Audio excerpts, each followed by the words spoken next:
Bismillahirrahmanirrahim.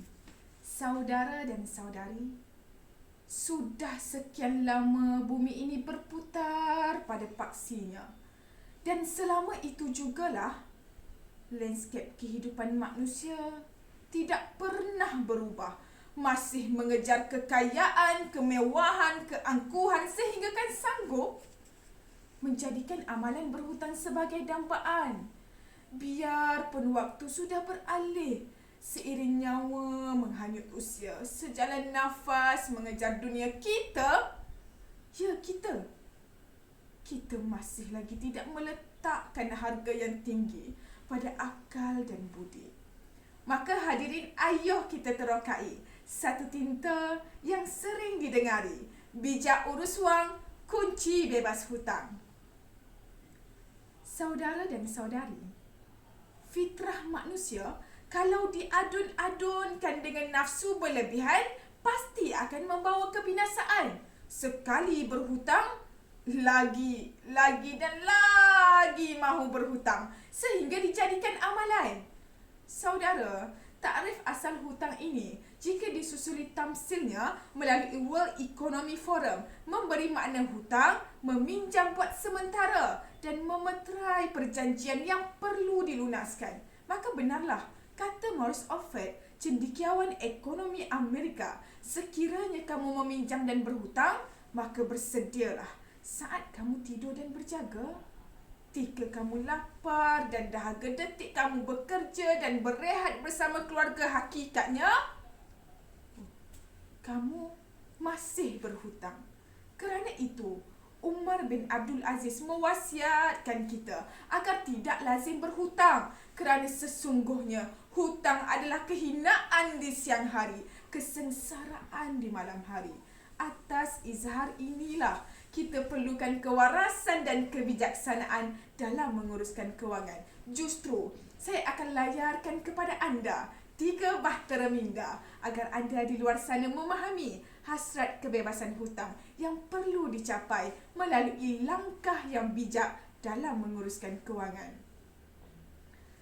Saudara dan saudari, pertama, ilmu pengetahuan dan kesedaran kewangan. Mari kita imbau sejarah lampau. Ketika penjajah takbur ke bumi timur, kota Melaka hancur digempur 446 tahun, tak upah seperti siksa kubur. Namun, demi setia pada negara, patah lidah alamat kalah, patah keris alamat mati, kita hunus senapan berjuang menegakkan maruah bangsa, bergegak gempita suara nusa. Namun, bedilan meriam dan bidikan senjata kini bukan lagi menjadi resmi. Kata Al-Ghazali, tinta para ilmuwan itu lebih berat timbangannya dari darah para syuhada. Hatta kejatuhan tamadun Andalus kerana kelekaan dan keilmuan yang tidak diperkasa sehingga membenarkan Panglima Kardinal de Bider menguasai sengketa. Maka benarlah kata Al-Farabi, ketinggian ilmu pengetahuan tiada galang gantinya dan bisa merobohkan tembok Cina. Tamsilnya, betapa ketinggian ilmu menjadi neraca utama dalam memastikan rakyat Malaysia bersiap siaga merancang, mengurus dan mentadbir harta. Strategi literasi kewangan menjadi saksi betapa jaringan pendidikan dibenih dan dituai bagi memastikan kecilikan ilmu sentiasa disemai. Saudara dan saudari, kedua, merancang perbelanjaan. Kata bonda, sediakan payung sebelum hujan. Selora ayahanda pula, ukur baju di badan sendiri. Pesanan ini bukan sekadar tinta di mata pena, malah telah menjadi bidalan generasi lama agar saya dan anda semua jadikan panduan dalam berbelanja. Ayuh kita teladani, kegagalan pemimpin merancang perbelanjaan menyebabkan negara lemah rebah di mama hutang. Akhirnya, rakyat yang kecundang. Pada saat Luis Inacio Lula da Silva sibuk dengan cacamaba kehidupan mewahnya, konflik pemberontakan Houthi di Yaman membejat perdagangan Jazirah Arab dan wilayahnya sehinggalah Isu produktiviti dan pembayaran gaji membelenggu Perancis, menekan Emmanuel Macron dalam kempen buruhnya. Bahkan Mozambik, Cyprus dan Barbados turut menerima tempias hutangnya. Kesemua sejarah Caca Marba Alpaleka ini menukilkan satu pemahaman dan kisah yang sama. Ingat sebelum kena, jimat sebelum sengsara. Kerana yang ternoda dan terseksa kita semua yang menanggung derita angkara hutang negara.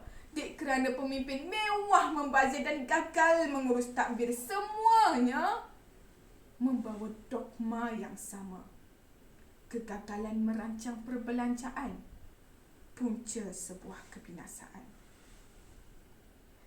Saudara dan saudari. Ketiga, menyimpan demi masa hadapan. Saat British menjarah Ibu Pertiwi, semuanya diracuni, dieksploitasi. Bermula daripada hasil bumi sehinggalah maruah bangsa yang kita cintai. Namun mujurlah, pemimpin kita tidak pernah mengalah. Tunku Abdul Rahman, EEC Turasinggam, HS Lee bertolak ke London bersama segunung harapan penduduk tanah Melayu yang seia sekata bekerjasama, memberi emas pertama, gelang hiasan dan sedikit simpanan, meski sehelai sepinggan cuma buat bekalan menuntut merdeka. Kisah kedua, bagaimana si Kitul berhutang dengan Raja Mendel yang mengakibatkan pengkhianatan terbesar sejarah Kota Melaka. Si Kitul menjadi petualang, sanggup menjadi tanggang demi membayar hutang akibat tiada simpanan mendatang.